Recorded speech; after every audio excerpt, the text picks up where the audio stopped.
Look, guys, about yesterday's show, let me put it to you this way. A society that doesn't have boundaries, margins, is not a very civil society. Okay? And inside of that the community, that society, the people inside of it, Rip Daniels, has to formulate boundaries for himself. Now, how you arrive at those boundaries is on you. Sometimes it's a matter of environment, you know. But if by chance you don't have a boundary, like, yeah, when you're playing football, uh, there's out of bounds, right? There's some places you can't run, you can't go out of bounds. Same thing on the court.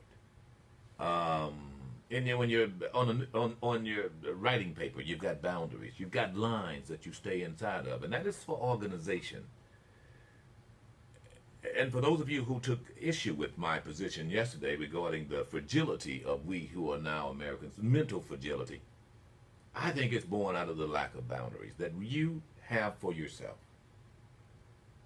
I mean, there's societal boundaries, and by the way, it seems as though society now is, I'm telling you, the mores now are just endless. There seems to be no boundaries, and when you have that, you have chaos.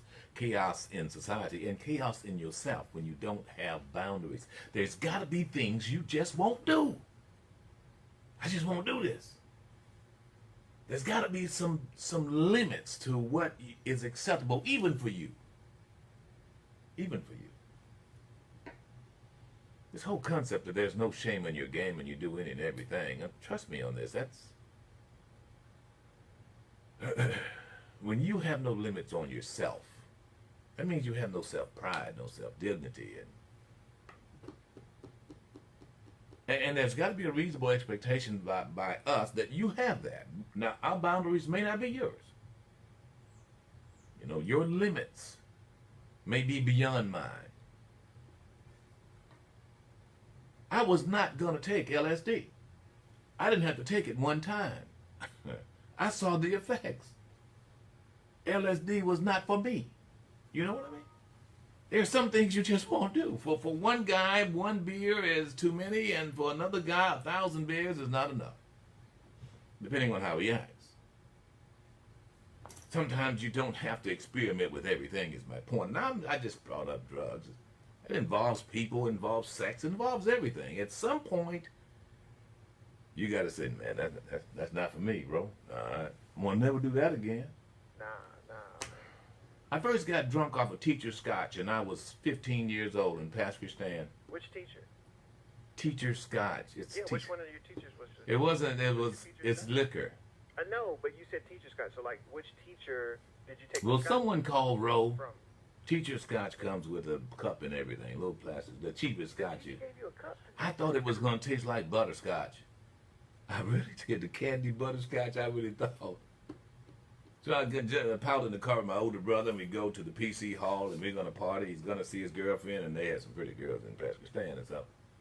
Thought I'd get me a little buzz on as a 15-year-old boy. Of course, I didn't buy it. I'm not going to tell you who bought it for me either. But you did confirm it was a teacher, right? It was Teacher Scotch. That's the name of the Scotch. I'm trying to see, like, which teacher was it's not a which teacher, Ro. When they gave you the Scotch. Well, someone called Ro. I guess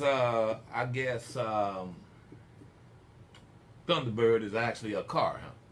For you. It is. It's a Ford. Yeah. Okay. Did you drink that? Y'all drink that? Yeah, like Valley High is what, a country? No, it's a high school in California. And Boone's Farm is not a real farm, right? No, I'm savvy on Boone's Farm now. Strawberry Fields forever. You know, will you let me finish my story? I'm sorry, go ahead. Just trying to get details. That night, after doing that little half a pint of Teacher Scotch and never making it out of the 50s, it was a 1961 Bel Air station wagon. That was a family car. I knew I would never do Teacher Scotch again. I didn't even want to smell Scotch. That porcelain friend of mine, by the time I got home, was, I'm telling you, I never thought I'd hug a toilet so closely. That was a boundary. Know what I mean? It's like, no. Now, and actually, I don't do brown booze now at all. Every once in a while, maybe a little bit of, maybe a little Myers rum or something like that. little yak every once in a while, depending. But back to this, folks. For those of you who think that Rip Daniels is just making some kind of value judgment and, oh yeah, Rip, look, there are people who actually need therapy. I know there are. That's not what I'm discussing. What I am discussing is that we seem to be very fragile in our ability to negotiate with ourselves. And it's no one saying this. I first got my boundaries at home. I did. There's no doubt about that. I did. And that was basically, you do this, I'll beat you behind. That was, it was pretty simple, you know. I mean, my favorite pastime as a little boy was playing in the ditch. I didn't need the playground. Playgrounds was for squares, you know what I mean? You really, you know, you played in the ditch. That's where you went. And by the way, there's a lot of things you learn about a ditch, too. Snakes don't avoid you when you're in a ditch. Yeah, even snakes don't want to be around little no-neck, big-head boys. They avoid you. They don't. But you learn the boundaries. You learn how to associate with certain folks. I knew that there were certain parts of Nixon Street and by Augusta Projects I didn't want to go into because, you know, they weren't kind to little boys like me. Well, the big boys hung out, and you just, you know, you go through there. I mean, you were outranked. You had to stay in your lane, as they say. There were boundaries. There were boundaries that you placed on yourself because you wanted to keep yourself safe. That's my point. And I'm going to get on with this. I know we've got a lot of breaking news. But you guys really responded yesterday, and I really appreciate Whitlock's Issues Wednesday, as in women's issues. Women. I really do, yeah. Okay. Fine. But I'm going to tell you, I really appreciate it. But don't go thinking that somehow another Rip was setting himself apart as being some kind of therapist. I'm not. And although you heard the expert here, he's not a real expert. Trust me on that. But I do feel very serious about the fact that we as a people have to have boundaries. And I mean all people here in America. I mean beyond laws. You can't make a law for every little thing. There was such thing as, when I say mores, I'm talking about these are unwritten manners and codes of conduct that civilized society would have. They were unwritten.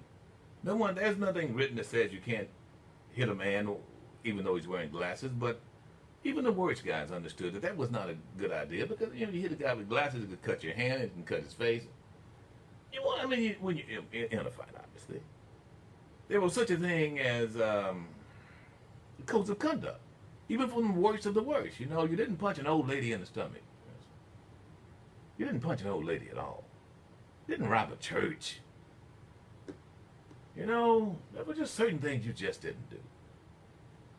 And so, for the person who suggested to me that I made it seem too simplistic, that this whole thing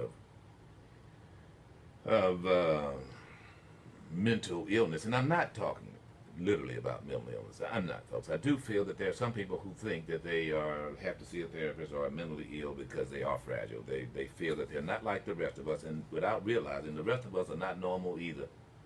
We all have our own baggage. How we deal with it, though. And if you need help to deal with it, please get that. For me, it first started at home. Secondly, it was in Sunday school. You heard me right. I learned great boundaries in Sunday school. Great boundaries. And it had really little to do with the religion as much as it had to do with the concept of how, what was expected of me as a human being and as a child of God. You know, there has to be some expectation of you. You've got to feel that society expects for you to behave, or you might go buck-ass wild. I see a lot of kids who go buck wild now. Because no consideration for others. That first conduct of being able to sit in a pew and shut up and don't chew gum was consideration for everybody else, not me. Oh, I have a right to do it. Oh, I should be able to do it. Oh, but the boundary here is that you should not disturb someone else. They got their head bowed, they're praying. And even if you don't pray, you just sit there and you be quiet. And learn that. I learned that. I learned that you didn't sit on the first pew because the deaconess was up there and they'll hurt you, bro. I don't know why. Little old women back then looked like they'd bite. Yeah. I always thought that they would bite. I don't know why. No, really, no. You thought that too? Yeah. Yeah, they had those little Scary little face and the gloves. they bite you. I was scared of those ladies.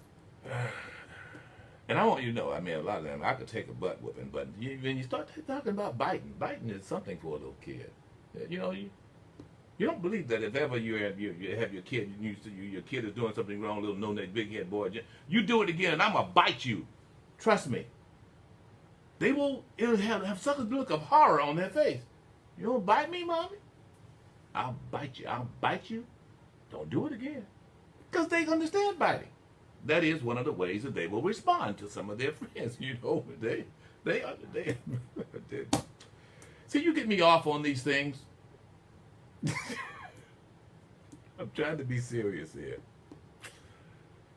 So, look, to the sweet little lady who got all upset with me and got her panties in a wad because you disagreed with me, don't. It's okay. I'm all right with that. However, I think in total, when you look at anything, folks, when it comes down to your behavior, it boils down to this. First and foremost, what do you expect of yourself? Secondly, what do you expect of others to deal with you? And then what is your presentation to the rest of the world? Because how you present yourself, trust me, makes all the difference in the world with how the world will present itself to you. What you give off sometimes comes back. That's all I'm saying. And if by chance it's difficult for you to negotiate that, maybe it's you. You need to sit down with that person in that mirror and talk. Now I want you to keep in mind, if the person in the mirror that you're looking at, lips starts moving and it's not your mouth moving, you really, at that point I say therapy would be, I say you need to go talk to your family, bring someone else in and say, did you see that? You see me in there? I'm looking now. That might be flexing. Is my mouth moving? Is it saying Laura or is it saying Yanny? Oh, come on. All right, folks, let's get to the serious stuff. We have a crony government right now. You know, I had said during the Republican, what I call the banana Republican debates. Remember those where you had Donald John and so forth and all these guys lined up and they talking about hands and talking about bleeding and talking about all of that. It was the kind of stuff that you'd hear in Zimbabwe or maybe in Nicaragua. Or some little town outside of Chechnya in Russia, to be quite frank. That's where we are now. Here you have the president's personal lawyer. He only has 3 clients, one of which is the Hannity boy, and the other is Donald John. And the third one was, let's see, he paid off, what, $1.5 million or something like that. And I think, is he under arrest? Has he been arrested? I think he's been arrested. Which one is that? The other guy. The other guy. He only has No. The Cohen represented this other guy, millionaire. I don't know. You check. No, he read Hannity. I already said that. So now the president's financial disclosures have been released, and as they're supposed to be, by the way. That's required. And in that now, yet a proven lie, and yet another lie from the man sitting in the White House, the man who's supposed to be Mr. Billionaire, paying off $250,000 to Cohen for reimbursement for $130,000 to Stormy, who he said he had nothing to do with. That was all Cohen. Now here's what's so telling about this. Money's easily tracked. I told you this. The Mueller is following the paper trail from here all the way to Moscow. We already know it. They do.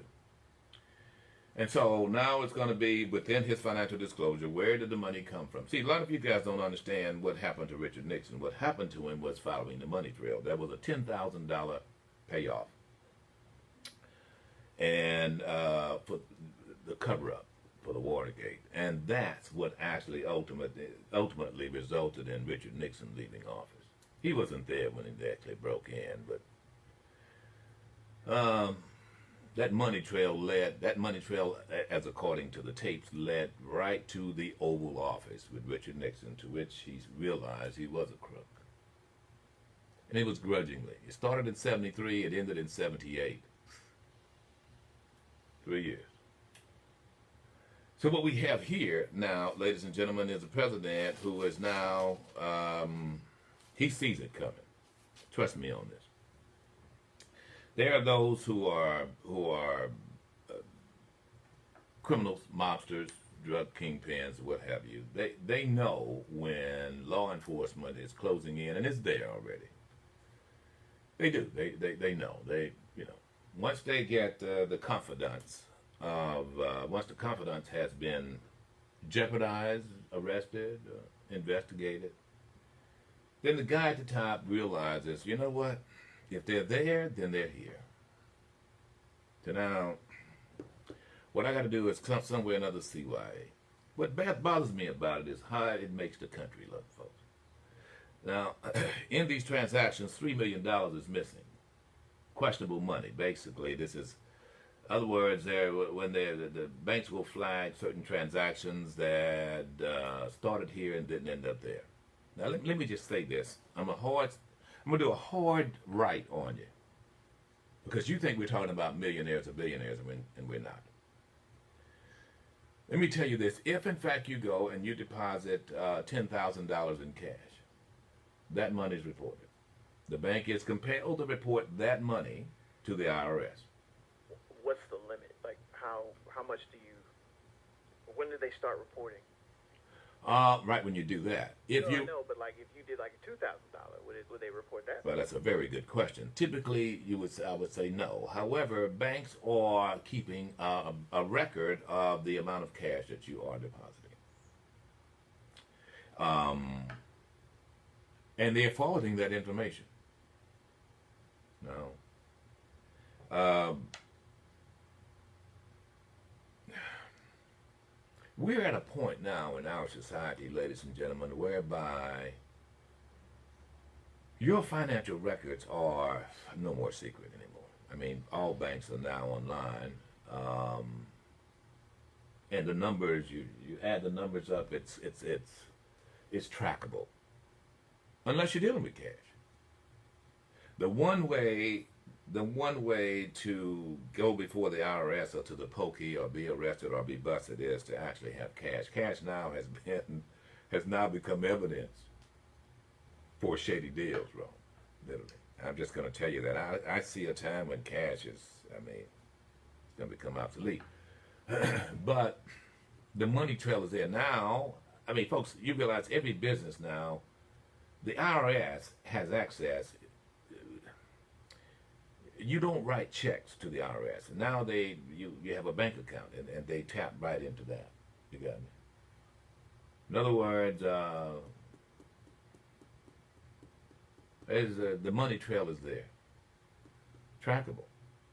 That combined with the fact that many of you use plastic and so forth, and I'm going to tell you, that scares me. If it's ever a time for Big Brother, it's that. And I think Big Brother is more corporate than anything else, more than government, but I think you good God-fearing Americans are going along with it. So here we have the president now, and it's all there. And the discussion here is okay, well then what? So now Giuliani comes forward to say, well, Mueller told him that the president can't be indicted. Liar, liar, pants on fire. Now what is happening now is what the president normally does. He'll get a lie out right in front of him because he knows quite the contrary. There's no collusion. There's collusion all over this presidency. There's a Russian everywhere. That's what collusion is. Now the point is whether or not it's espionage, treason. And Steve Bannon even said it was treason. And Steve Bannon, the personal advisor of Donald John, who of course was let go. But that's neither here nor there. Mueller has that information. But now the money trail, the hard evidence, is what's coming up now. And look, I don't really give a care about Donald John. I have no respect for his character. I respect the office of the presidency, but it's making us look horrible. This is a charade. Even if you are a staunch Republican, you've got to be shaking your head and going, look, we could do better than this. Just to have some kind of decorum and not have all the mean-spirited kind of crap that's going on now and the salacious details of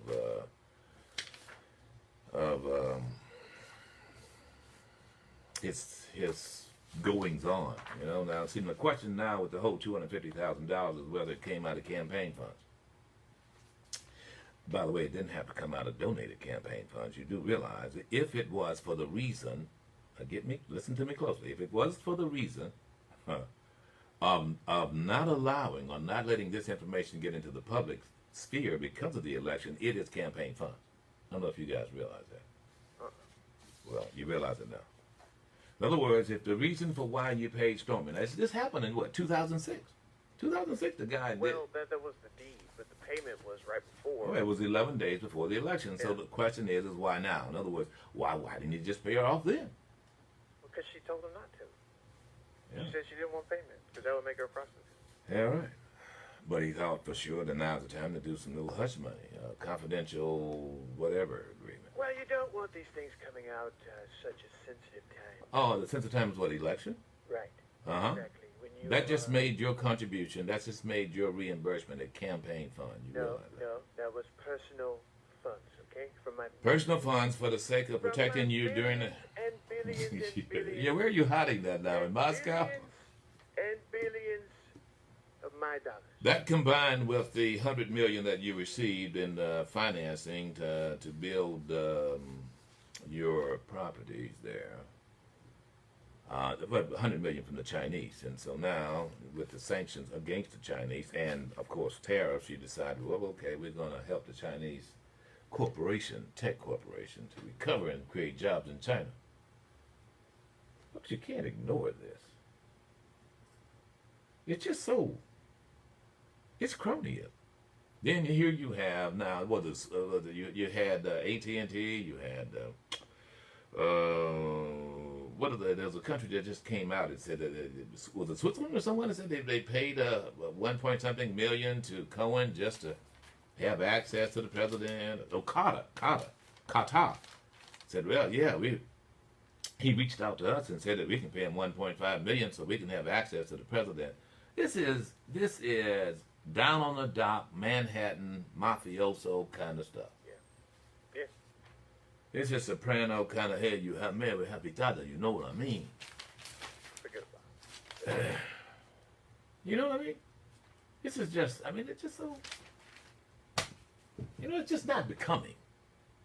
Now, whether you for or against is irrelevant. It's just not becoming. It's just not becoming of a country like this. Just not.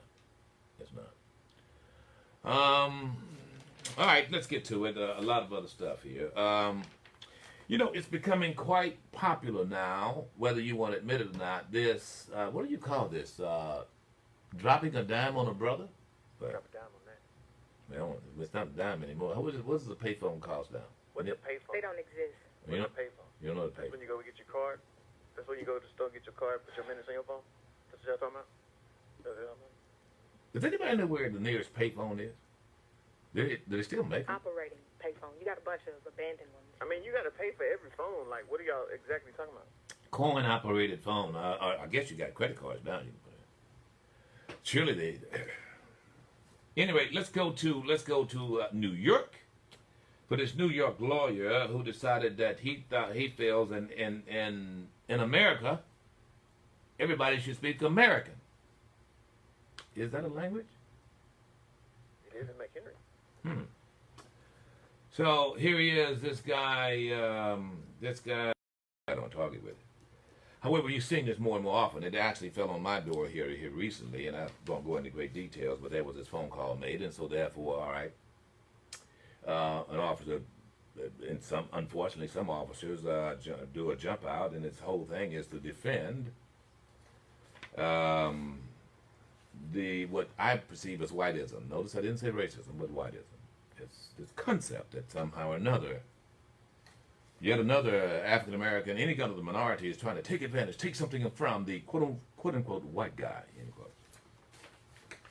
And there are those who believe that. There are those who believe that Martin Luther King and others really took something from the white guy. They got their rights and took their rights from us. They got their rights, and therefore we don't have any rights. So it's either they have rights or we have rights. We've got to now deny them their rights so we can have rights again. We've got a right to make them submit. That is the Confederate way of life. That is what the Confederacy stood for. Had nothing to do whatsoever. Nothing whatsoever to do with being honorable. It had more to do with submission. There's got to be a pecking order. We are here and you are there, and so therefore. So this guy goes on this rant and says everybody in there, he's paying for the welfare they're receiving. That's the assumption that a white bigot would have, end quotes.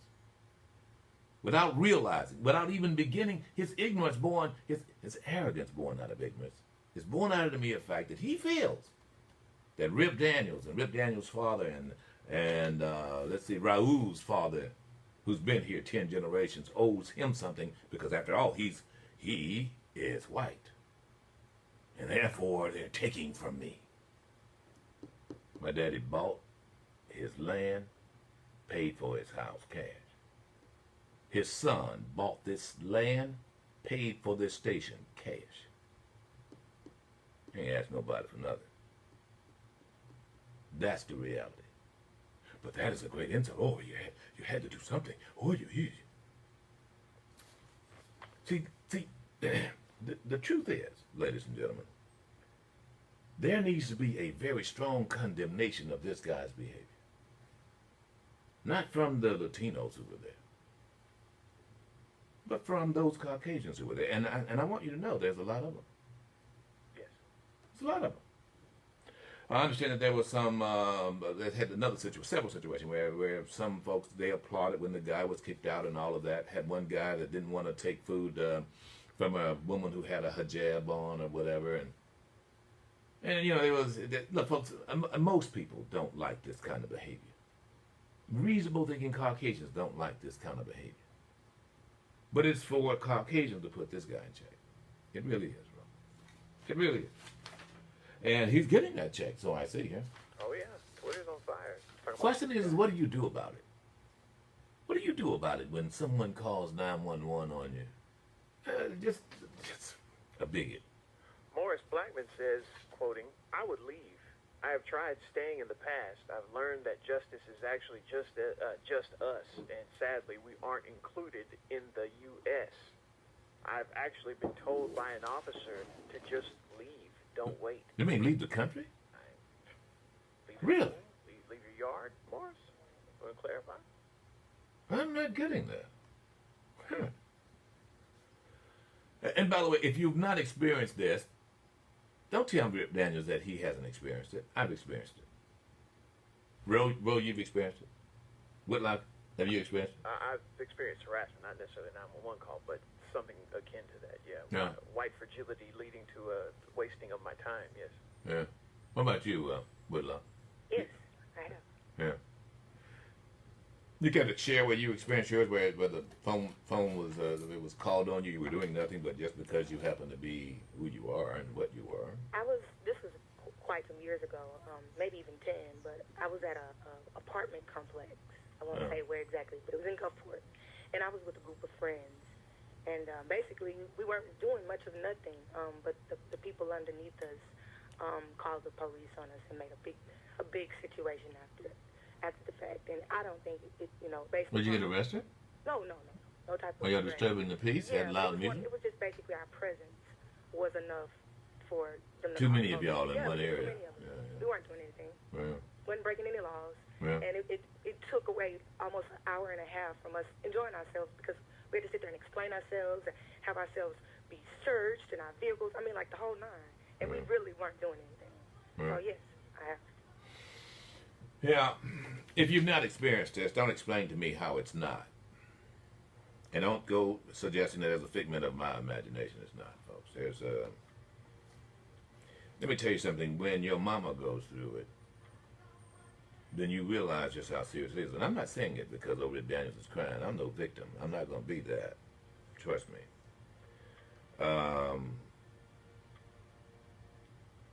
The person who did what they did to my mom and the officers who responded, trust me, they know that I didn't take it laying down. Trust me. And the retribution came on them, not Rip Daniels. It's amazing. Never forget it. My mom was coming down Low Passer and a dog bit her on the leg. To which the person who owned the dog blame my mama. You know, cops come, and it's like, well, what did you do to the dog? Well, the dog was loose. Dog outside the fence bit my mama. Oh, and it just got very, very ugly, and I know I'm running out of time. However, needless to say, you know, I was a very young scamp then, but, you know, pretty sharp. Pretty sharp guy.